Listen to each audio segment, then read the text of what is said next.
автор и исполнитель песен на стихи замечательных наших поэтов. Андрей Валерьевич, я вот думаю, что настало время все-таки нам сейчас не просто мне тут исполнять роль говорящей головы, уж простите за такую невольную самоиронию, но я хочу предоставить вам сейчас слово. Дорогие друзья, заслуженный работник Республики Коми, член Союза писателей России, один из главных идейных вдохновителей сборника литературного альманаха «Сыктывкар» Андрей Валерьевич Канев.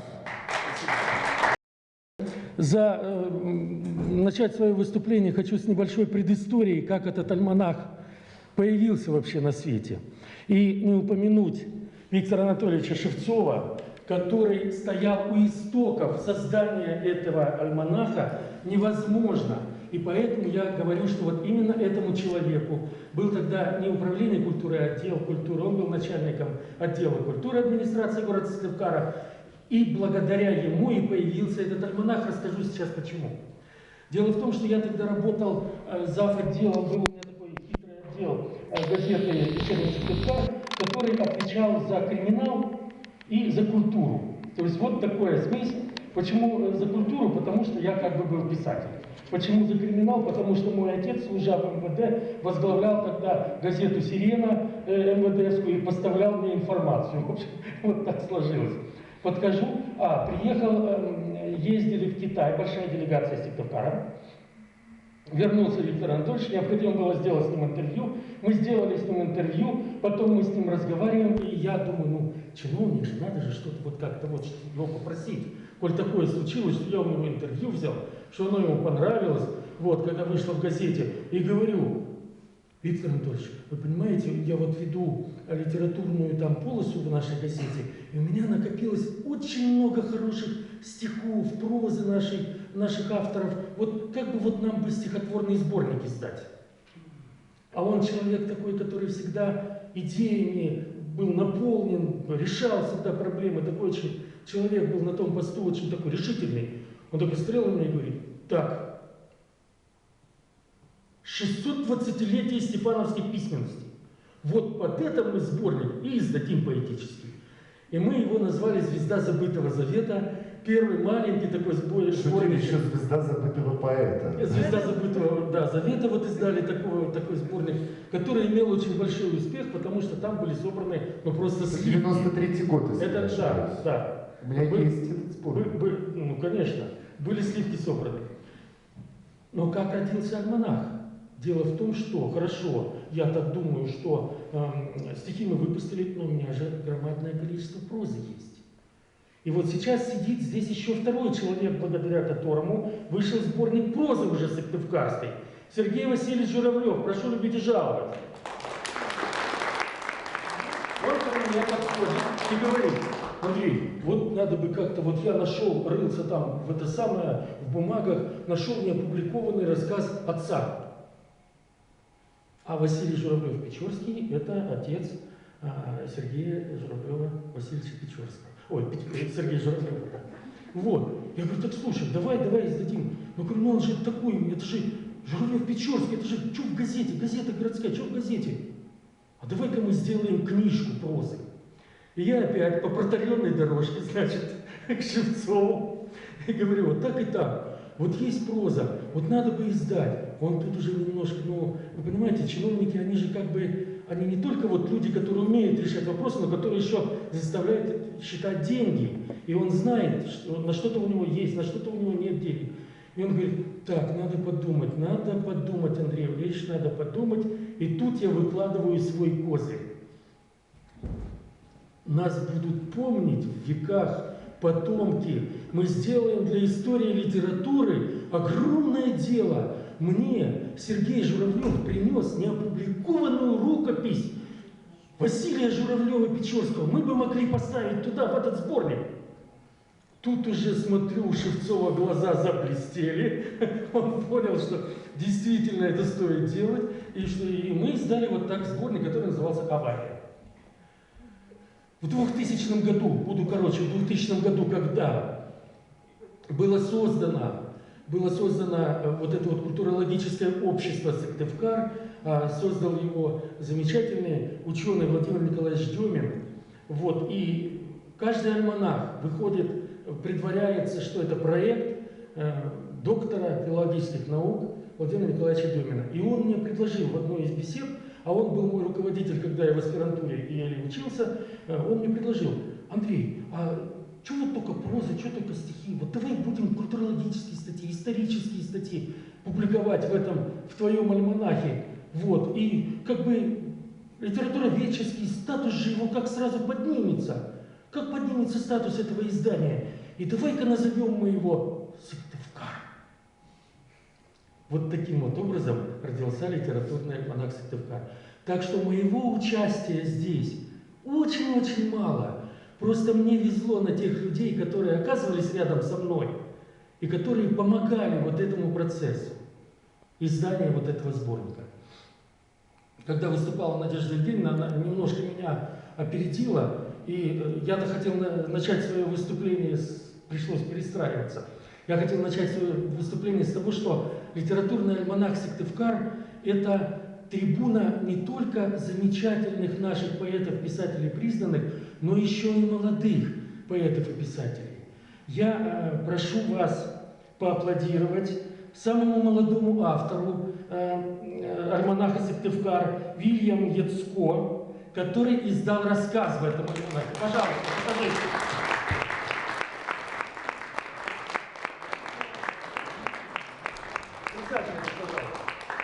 Это внук Валентины Николаевны Ковшиной, которую вы все прекрасно знаете.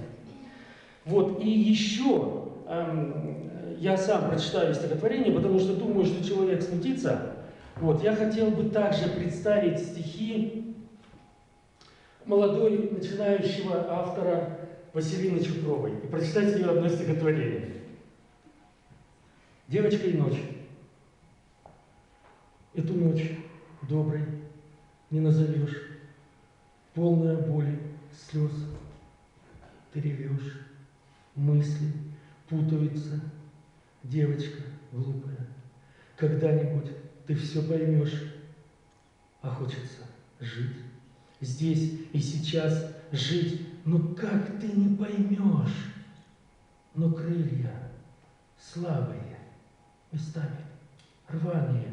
Гитару снова ты берешь, споешь Цоя любимого, Земфиру ли, и к утру заснешь. Василина Чупрова,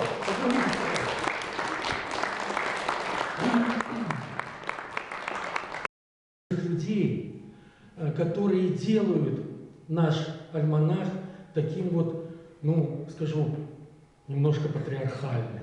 И таким вот, который вот, ну уж точно настоящий, никто ничего не скажет, что он настоящий.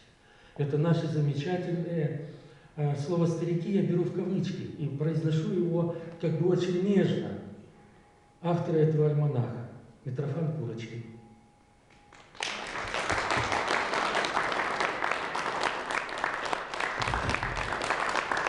Анатолий Попов.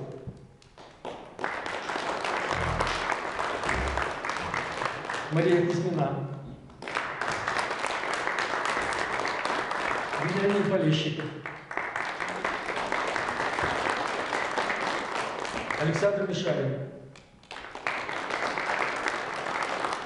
А пригласить для выступления на эту сцену я хочу замечательного коми-поэта и писателя Николая Александровича Щукина. Пожалуйста.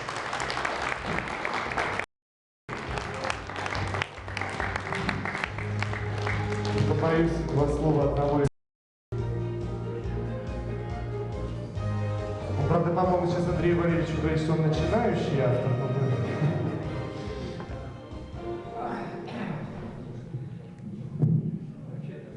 но... Добрый день, дорогие мои друзья по перу, как говорится.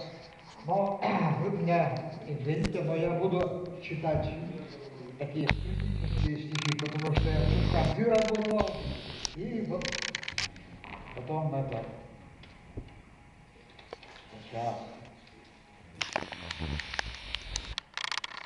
Так. Ага. Вот сейчас я прочту стихотворение на каком языке, но вы все поймете, о чем это. Карта уличку Жамуна, Гагарлавка, магазин я, комиків така Тюмуна, виділа реклама нім'ят. Алко, маркет, Лада, Вертас, Лема, бижутерия, Херок, Фронда, Адамас, Аристон, пиццерия. Вот у нас магазины какие. Думаешь, слабеканы Олам, Гашкатая Суерсай. Вот что видела, Милано, ноутбуки и Клондайк. Бистро, Ридер, Примавера, Рококо, Этапи, Руж, Акта, Хобби и Агора, Гагарнёй реклама куш. Ладно, коми ними озвоштим, но мен роче зашчаджай. Была ще киберпочта, мы ще пивне летуали. Йозмула эгветлы важен, рожажеп на тон, что он дает, вещь подмем дали вояжи, Асламен танцуерсай. Емка бона, шоя манго, бистро вишталene ten. Коми йозбас на мемьянчим, коми кюлен, юма нем. Вот такой.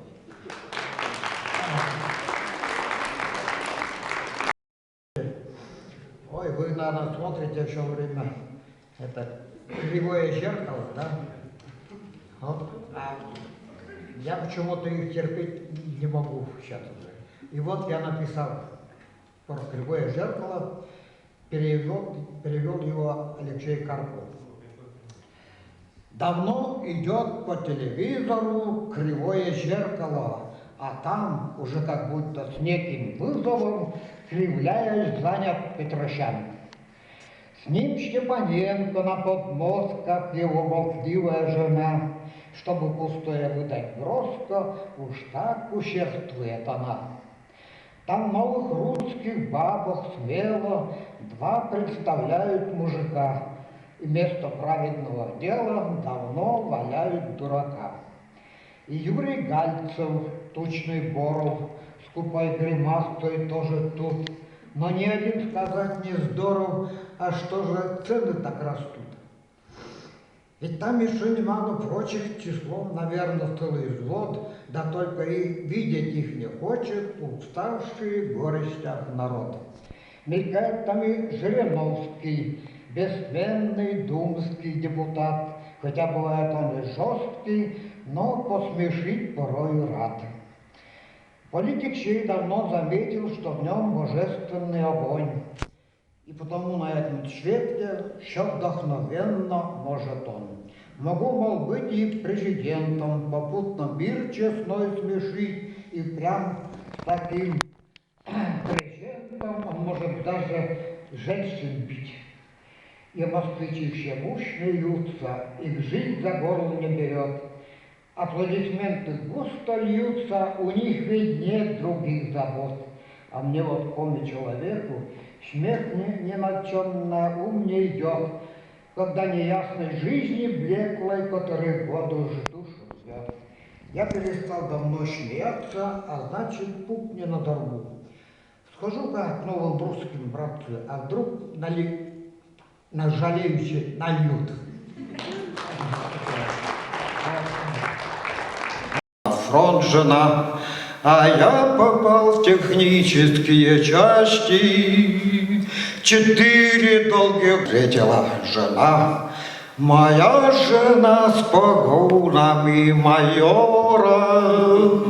Я теперь боюсь не встать, не лечь, я дисциплину строго соблюдаю, а по утрам встаю, даю ей честь и говорю ей здравия желаю. К тому же не курю, не пью вино, боюсь купить пирожное с получки, боюсь я без жены сходить в кино. Припишет самовольную отлучку, погладить бы жену по волосам, как прежде по душам разговориться. Вытягиваю руки я по швам и говорю, извольте обратиться. С такой женой мне право трудно жить, и чтобы мне с чинами с ней сравниться, решил я добросовестно служить. И тоже до майора дослужиться. Но в глубине души я все ж боюсь, что у жены останусь под началом, пока я до майора дослужусь. Жена, пожалуй, станет генералом. Спасибо. Еще один наш гость сегодняшний, автор и исполнитель песен Анатолий Ватяков.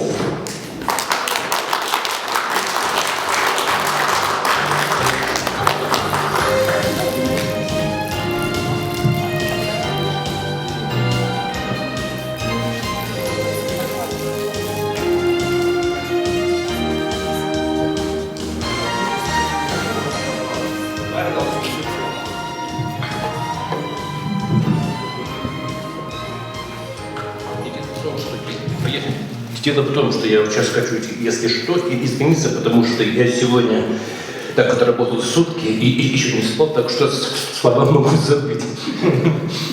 Чем могу поддержать? Пока ничего, если забуду. Вот, здесь как раз наш, этот сборник называется «Литературный Сыктывкар». И только вспомнил, что есть одна у меня старая песенка про Сыктывкар. На слова нашего самого главного ведущего Андрея Канева.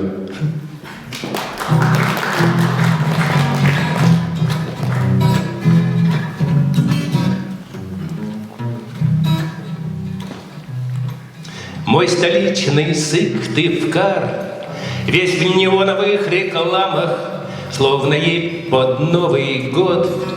На Степановской в гирляндах расписные кружева, на окне в оконных рамах. От гостиниц за версту пахнет фирменной лавандой. От студента рябь в глазах, понимаешь, что стареешь. Вот я о том же. А в автобусе мужик банду Пронина читает. Над фонтанами сугробы. Два подвыпивших старлея. Два подвыпивших старлея, вспоминая о войне, идут цигу листая.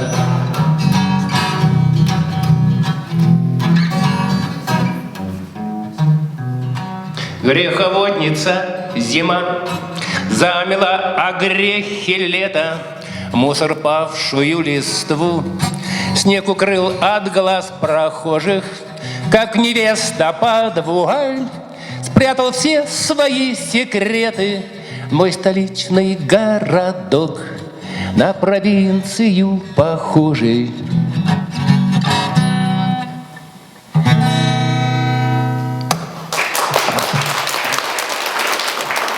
Вот. Ну, сейчас зима, надо спеть что-то зимнее. Песня о наших северных зимних дорогах.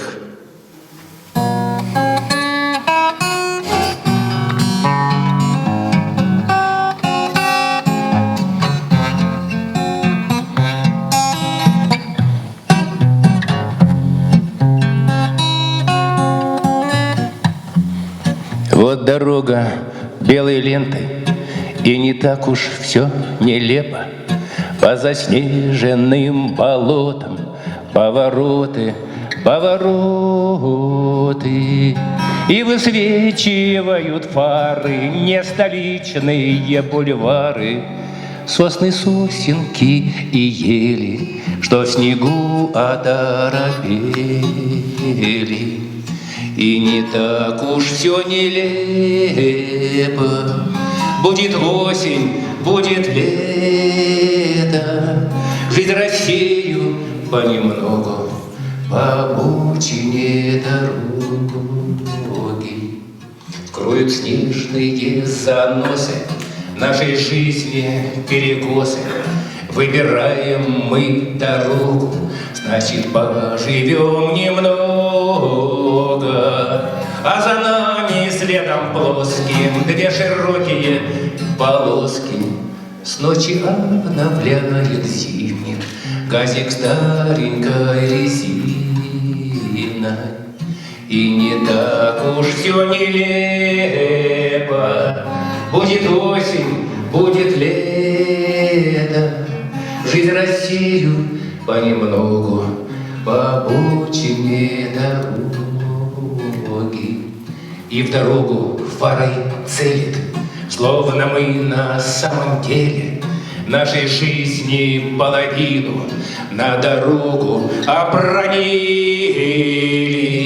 И она, пробившись в землю, тонким вырастет растением. Тополь будет или ясень нашу землю пусть украсит.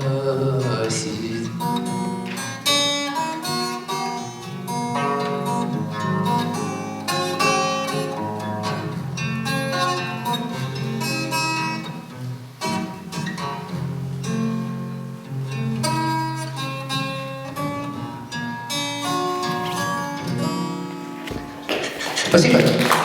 Анатолий Ватяков, спасибо большое, Анатолий. Литературное счастье сегодня. Разрешите, договорю то, что не договорил. Торопился закончить. И дело в том, что Шевцов же на следующий год, когда я к нему пришел просить, давайте издадим поэтический сборник, он мне сказал: слушай, ну нафига ты мне таскаешь, что стихи, то прозу? Давай мы все это объединим, назовем это альманахом. Мне как чиновнику деньги легче выбивать под одно издание. Вот так появился альманах сначала, до его названия «Сыктывкар». Сейчас разрешите, я представлю слово Сергею Васильевичу Журавлеву, члену Союза писателей России, замечательному автору, поэту, писателю, лауреату многих-многих престижных российских премий. Его роман недавно одну из таких получил. Вот я, к сожалению, не записал, не скажу. Пожалуйста.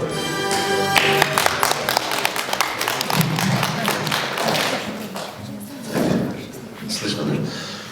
Ну ладно, я тут сразу в двух лицах. Одно лицо. Как это ты говоришь? Говорящая голова? Говорящая голова, да. Говорящая мебель еще. Нет, я на пингвина, который в галстуке, не похож, но я официально говорю, что альманах Сыктывкар, каждый номер есть на полочках нашего отделения Союза писателей России в Республике Коми. Люди, приезжающие из других регионов, смотрят не только Белый Бор, но и обязательно смотрят культуру Сыктывкара. У нас всегда возникали споры, иногда за столом, иногда так официально. Но я всегда был сторонником того, чтобы альманах был открытой дверью, у нас даже один из номеров так назывался, открытой дверью для всех. Почему? Потому что, вы знаете, есть такое понятие самодеятельность, это не самое плохое понятие. Вот конкурс идет, кто-то хорошо выступил, кто-то плохо, но каждому дали сцену. А в литературе эту сцену дают вот эти странички. И вот этот срез культуры города Сыктывкара разноплановый, разновозрастный, но очень многоликий, он как раз в этом альманахе всегда представлен. Вот что я официально хотел сказать от Союза писателей. А теперь я уже как автор тоже хочу поделиться одним из стихотворений из последних, называется «Прощенное воскресенье». Так уж получилось, что я его почему-то в этом году чаще и чаще читаю. Простите меня, если я приносил вам беду. Уходят друзья, и однажды я вслед побреду в мир горний, где звезды мерцают, тревожно маня. Простите меня, если можно, простите меня. Простите меня, я о родине пел, не кричал. За вздорный характер простите, за то, что с плеча рубился за русское слово я день ото дня. Простите меня, если можно, простите меня. Прости, черновик, ты остался без главной строки. Простите, наставники, юноши и старики. Вы были заботливы, душу питомца храня. Простите меня, если можно. Простите меня за дорогу мою средь болот, но в наших краях нет другого пути на восход.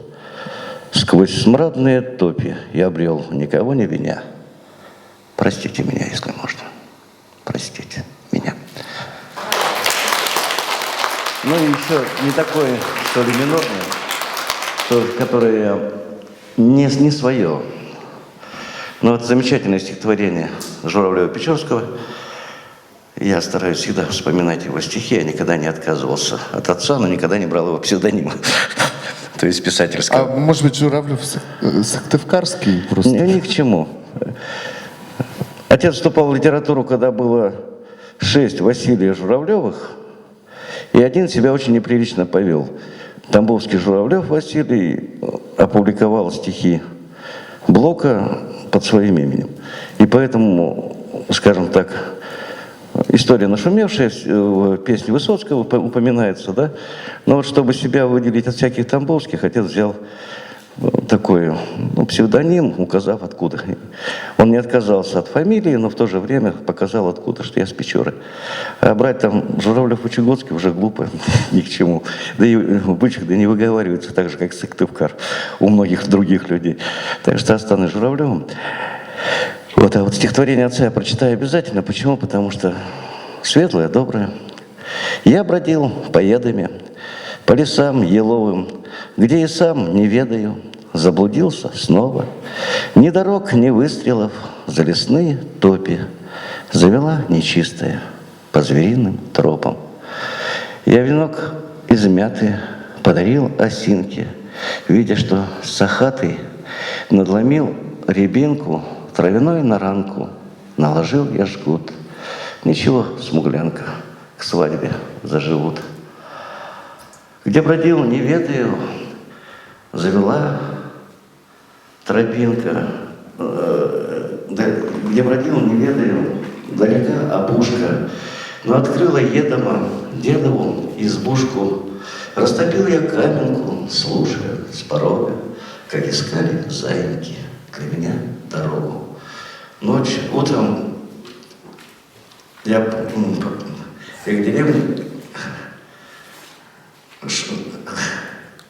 деревне, и в лицо деревья не хлестали ветками, не взмахнул ни разу я острым топором. Есть закон у едома, за добро добром. Прошу извинения за сбой, я просто хотел сказать, что однажды, закончив институт, я так горденько пришел, говорю: пап, ты высший курс заканчивал, дай я посмотрю твою книжку дипломную. Натолкнулся на это светлое стихотворение и понял, что писать нужно не только о печали, но и о радостном, светлом. И дай Бог, чтобы у нас добро побеждало зло даже в наших сборниках. Сергей Журавлев.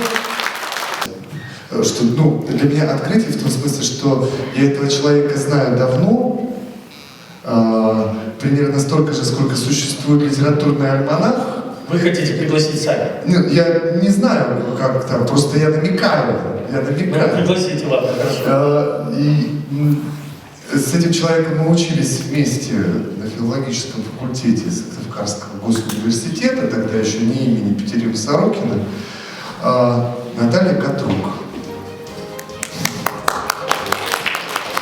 И для меня было сегодня неожиданно немножко открыть для себя Наталью именно с такой стороны. Но очень рад. Наташа действительно очень талантливый человек. Наташа, слово. Я благодарна Евгению за слово, предоставленное мне. С величайшим удовлетворением, честью и радостью выступлю перед вами. Спасибо за ваше внимание. Полустанок. Зима не в духе с позаранок. Снег засыпает знаки шпал. Не отпускает полустанок. а может, жизни перевал. И сон короткий и студеный, что сердцу не о чем вздохнуть. И мерзнут рельсы и вагоны, и жизни замерзает путь. И поезд встал на полдороги. Зима хрипит, что не предаст, и что не даст забыть о Боге мне, полустанок, вмерзший мост. Спасибо.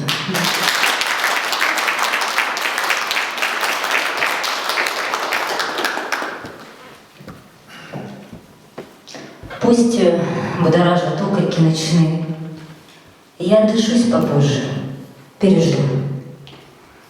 Ты полюби меня, как неживые, как проклятые просят жизнь в аду. Прими меня, схватив излишек утра, и не гони у призрачной черты. Еще я рядом и дышу, как будто вбиваю гвозди в руки пустоты.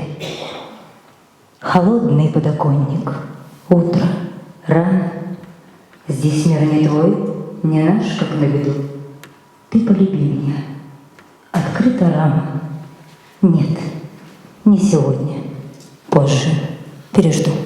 Спасибо.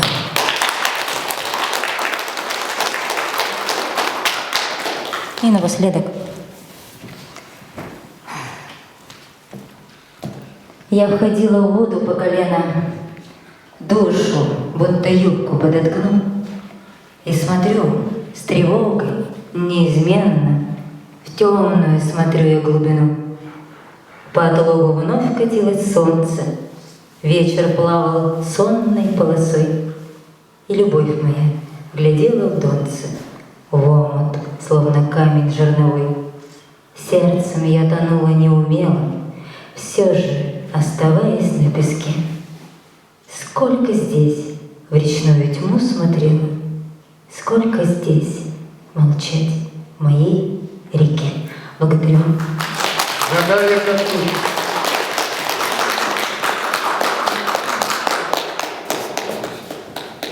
Ну, Андрей Валерьевич, это кто-то у нас. Спасибо за предоставленное. Предоставляю вам слово. Наталья Катрук действительно замечательный поэт. Вот, мне очень нравятся ее стихи. Я хочу сейчас предоставить слово заслуженному работнику Республики Коми, замечательной поэтессе, коми-поэтессе, русской поэтессе, прозаику русскому и коми-прозаику Людмиле Зарниевне Втюриной. Пожалуйста, аплодируем. Здравствуйте. Составителю альманаха от Лил Баба, Снежная баба подарочек.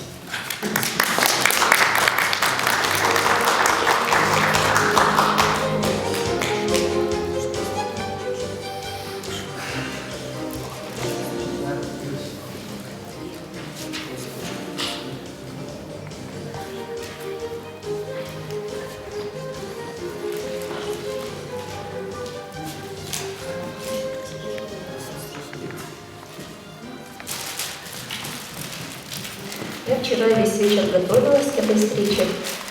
Выбрала стихотворение, которое я бы хотела прочитать. Но после того, как я послушала прекрасные песни на слова Алексея Ивлева, одного из моих любимейших поэтов, послушала прекрасные стихи молодых поэтов, я решила свои стихи не читать, а я вам почитаю самый малюсенький отрывок из своей повести «Мои теплые острова», которая посвящена моему отцу, хозяинову Зарни Евдоксеевичу.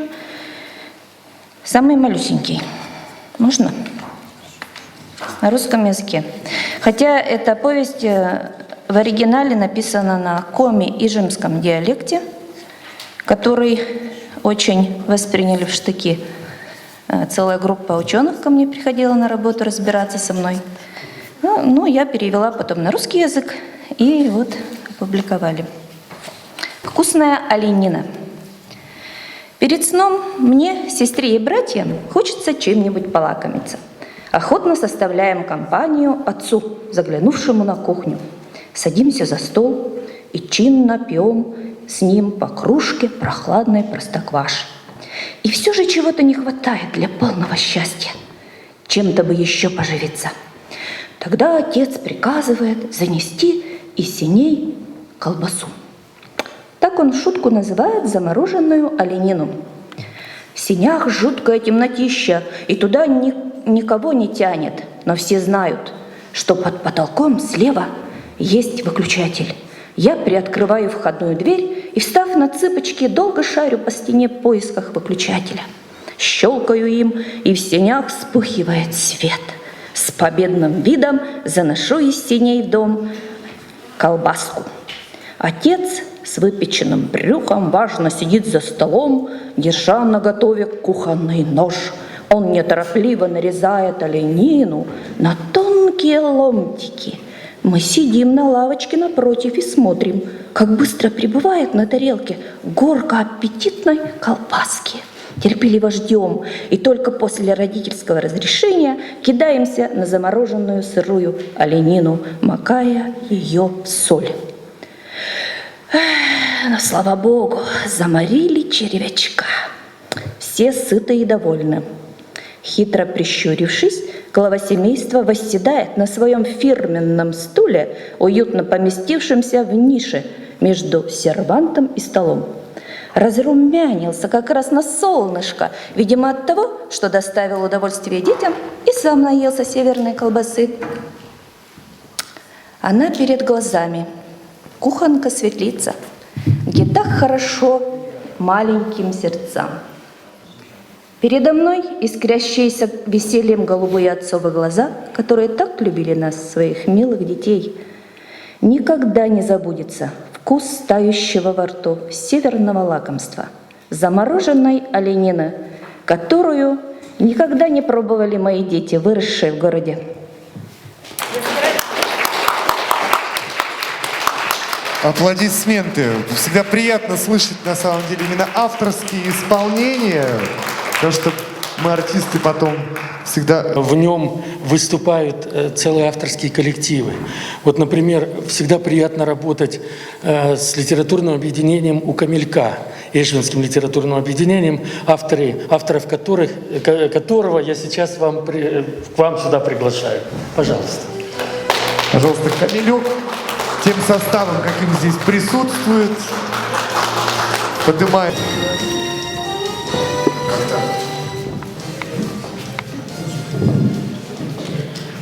Ну, я как руководитель этого коллектива хочу поздравить Андрея Валерьевича с выходом этого альманаха.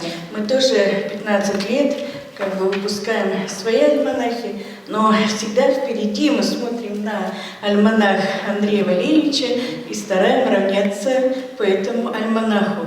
Мы ему очень благодарны за ту теплую дружбу, за то внимание, которое он нам оказывает. И поддержкой, и советом, и всем, что нам необходимо.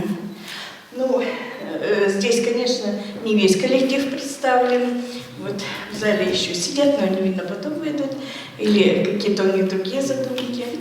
Ну, давайте вот с Наташей начнем. Тут заговор просто, заговор. Зеленецкий заговор.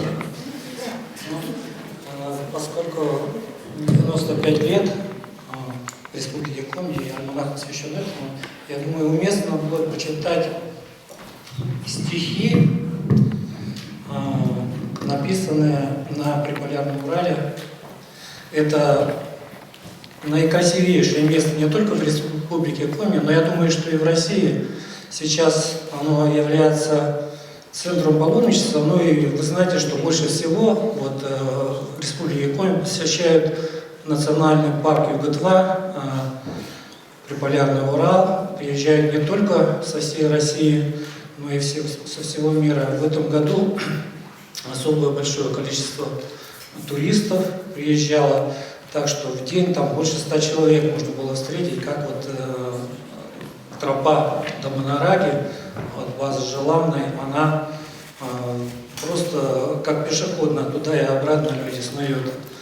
И перед восхождением на Народную, где редакция нашей газеты установила поклонный крест в честь 80-летия расстрела царской семьи и 2000 лет от Рождества Христова, вот к этому кресту тоже сейчас такое паломничество, как и на самую высокую вершину Урала Народную. Я написал 2 стихотворения утром, рано встал.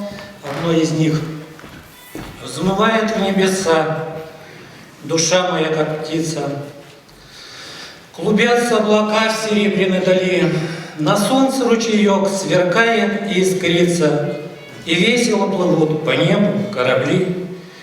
И что греха таить, не раз в заветных грезах я плавал по морям в небесной вышине, наперекор штормам, ветрам и буйным грозам, с Христом и Пресвятой Царицей в огне.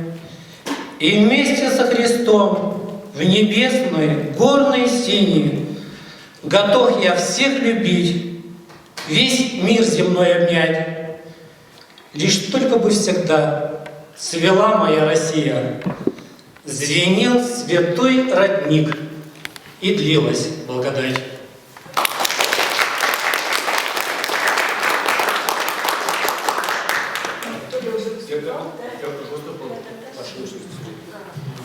Здравствуйте. Хочу сказать огромное спасибо Андрею Валерьевичу за то, что я сама не ожидала, честно говоря, что буду здесь напечатана. Стихи живут своей жизнью. Сейчас ознакомилась. Спасибо большое за такой праздник, за то, что собрали нас всех здесь. Очень здорово, в душе приятно, тепло.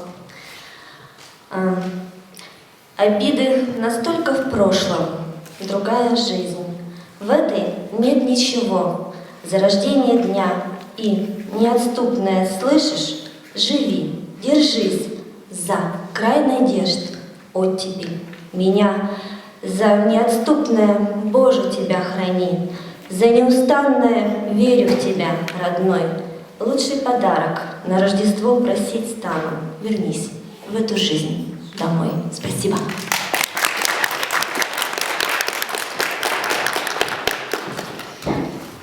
Легкой поступью, памятуя, что идет до дома родного, опустилась на Русь святую святость с облака голубого.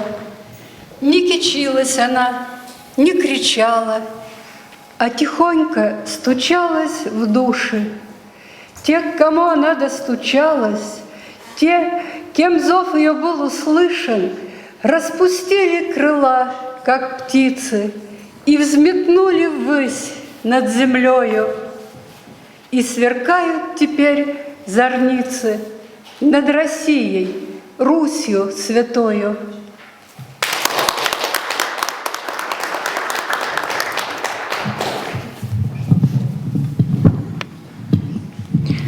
Ну, сегодня в зале звучали гитары. Я, в общем-то, выросла на этом. У меня братья хорошо пели. У нас в доме звучала всегда гитара, романсы.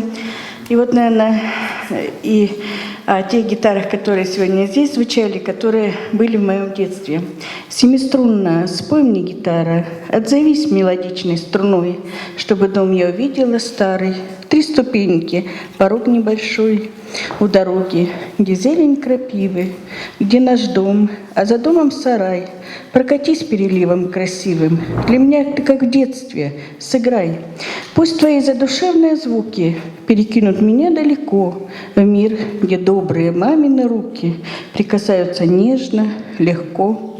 Знаю, сердце растрогают струны, и душа моя им подпоет. Я шагну в лучезарную юность, где такой голубой небосвод. Из далекого детства гитара, отзовись серебристой струной, чтобы дом я увидела старый. 3 ступеньки, порог небольшой.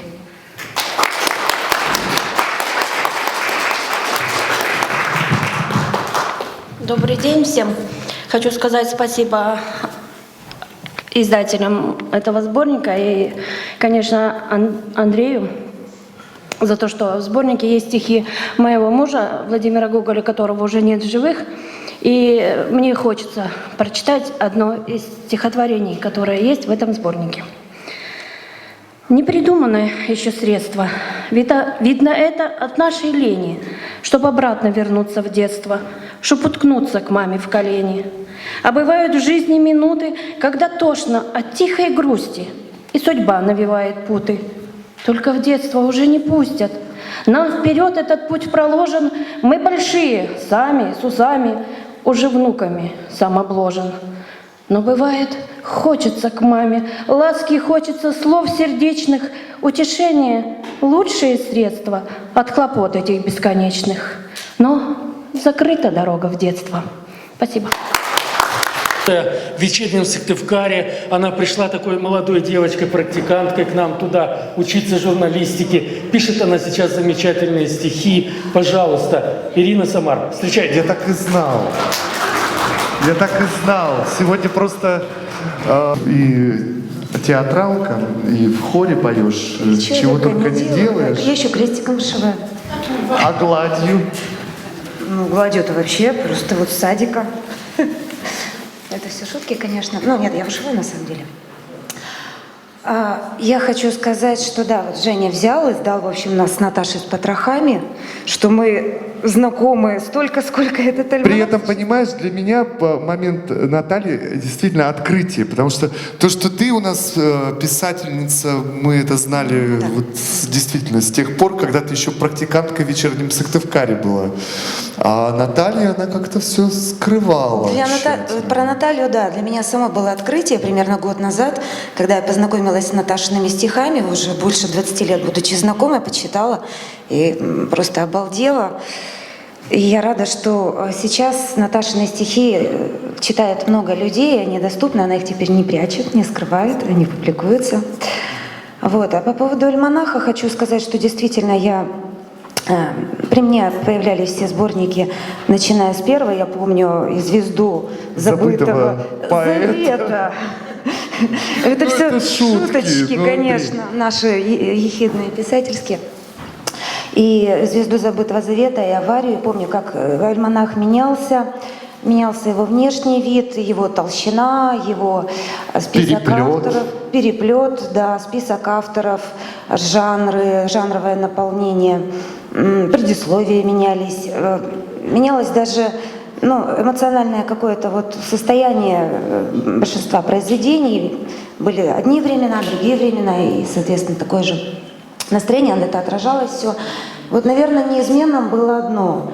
Это то, что сборничек наш издавался под эгидой, под патронатом отдела культуры, а затем управления города Сыктывкара. И неизменным был автор-составитель Андрей Валерьевич Канев, за что ему огромный респект, потому что больше 20 лет этим заниматься делом кропотливым, тяжелым, муторным, в общем, с нами, авторами, все люди творческие, такие своеобразные. Это тяжело, тем более, что вот вы, Андрей Валерьевич, спасибо. Можно с 11-й? Я один стишок почитаю, коль скоро Андрей решил вот именно эти произведения поставить, значит, это на сегодня самое актуальное. Отсюда и почитаю. На мою любимую тему «Любовь-морковь». Истерзаны в округе все ромашки, срываю и гадаю день-деньской. Простите вы меня, мои бедняжки, уж 3-й день, как потеряла я покой. Не любит, любит, на душе лишь только это. Пошлет подальше, хочет целовать. Лука, вы не хотите дать ответа, а мне лишь только это надо знать. Июль клубнично спелый, ах, проказник, твой ветер ласков, тепл и синекрыл. А у ромашек завтрашнего праздник, сегодня милое сердце мне открыл. Гляжу на дочку, время скоротечно. Вчера пешком под стол, а нынче вот вздыхает о делах своих беспечных. И точно я ромашки в поле рвет. У меня один момент, Ирина, знаешь, когда ты сказала, что вот уже там 20 лет знакомы, то есть вы понимаете, вы выдаете, что вам 21 год. Аплодисменты, Ирина Самар.